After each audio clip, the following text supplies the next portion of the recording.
2, 3. Assalamualaikum warahmatullahi wabarakatuh. Saya Regita, pembawa wawancara hari ini akan mewawancarai Pak Hafiz mengenai pergaulan bebas dan ada kaitannya dengan zina.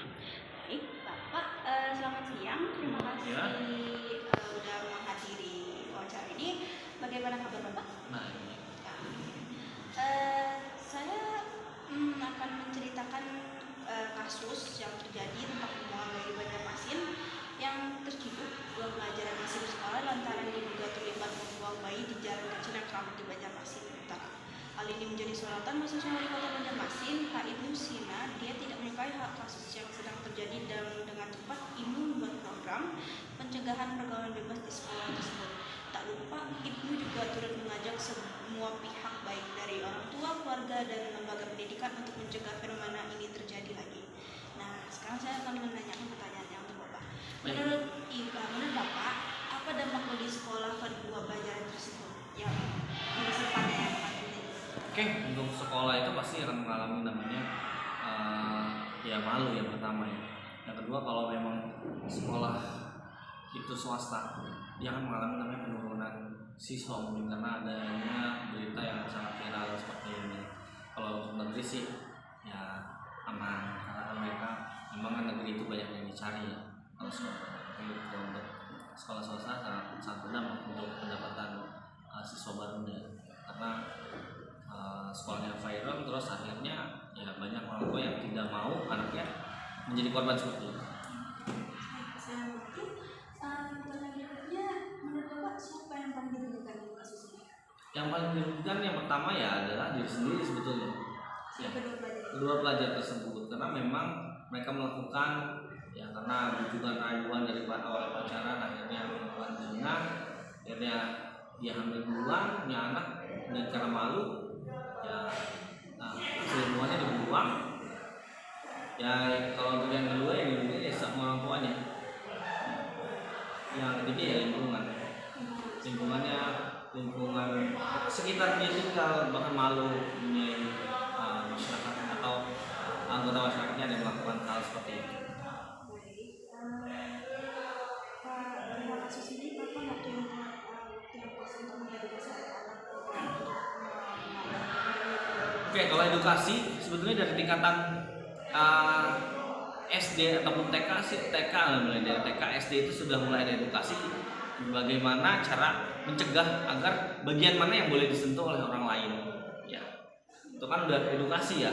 Yang kedua ketika tingkatan SMP sudah ada penyuluhan, SMA sudah makin paham penyuluhan kita biasanya sekolah itu harus bekerja sama dengan puskesmas penyuluhan bagaimana dampak dari seks bebas seperti apa terus kenakalan remaja seperti apa nanti kan akan ada penyuluhan dan dibantu biasanya dari pihak kepolisian membantu. Nakal remaja juga kan bisa dari kepolisian yang menjadi sumber. Menurut Bapak, mengapa sebagian masyarakat menormalisasikan pergaulan bebas? Menormalisasikan? Iya. Dalam artiannya? Seperti kayak membiarkan anak itu pergi dari usia. Ya kalau itu tergantung dari benteng orang tuanya yang pertama. Kalau orang tuanya sangat ketat dan benteng utama keluarga itu menurut seorang psikolog itu ya itu adalah keluarga benteng yang sangat paling utama karena benteng keluarga itu sangat berperannya luar biasa. Yang kedua lingkungan sangat berperan ya karena ketika lingkungan kita baik insya Allah kita akan menjadi baik.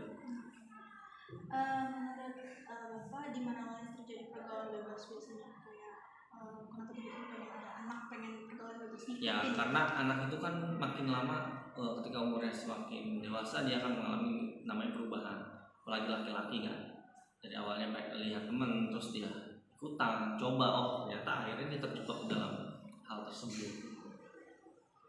Gara-gara teman berarti? Iya bisa dari teman dari lingkungan juga bisa berpengaruh temannya lingkungannya memang seperti itu ya akhirnya terbawa. Tapi menurut Bapak kalau orang tua juga misalnya orang tuanya merokok nih anaknya juga ikut merokok? Ya kalau orang tua yang ngerokok dan anak ngerokok ada yang mengikuti ya tidak juga. Ya. Bagaimana pandangan Bapak untuk kasus ini? Pandangan saya ini adalah berita yang sangat luar biasa. Ini adalah sudah melakukan hal kesalahan berzina tapi dia tidak mengakui, bahkan sampai membuang anaknya sendiri, itu kan lebih berdosa lagi. Dia sudah berbuat dosa tapi dosanya ditambah luar biasa.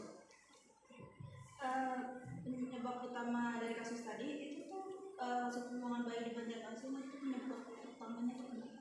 Ya penyebab utamanya ya karena mereka penyebab utamanya kan kenapa mereka bisa begitu ya karena awal dari pacaran kan.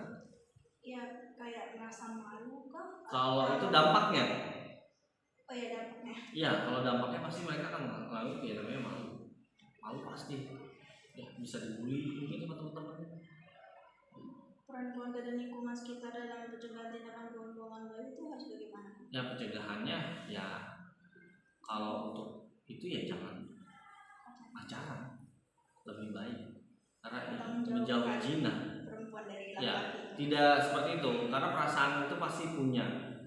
Ya yang bahaya itu malah suka sesama jenis itu bahaya betul. Siapa saja yang biasanya terlibat dalam pertanggungjawaban dalam kasus pembuangan bayi atau zina misalnya?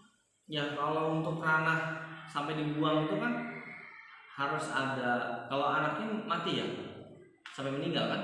Oh enggak, di sini anaknya masih Hidup. Kalau misalnya masih hidup ya nanti akan diadopsi oleh pihak terkait, pihak polisian lah atau siapa yang dia diadopsi anaknya, dan bagi orang tuanya karena masih di bawah umur ya harus ada perlindungan juga, harus ada bimbingan dari seorang psikolog agar psikisnya tidak terganggu nantinya tuh.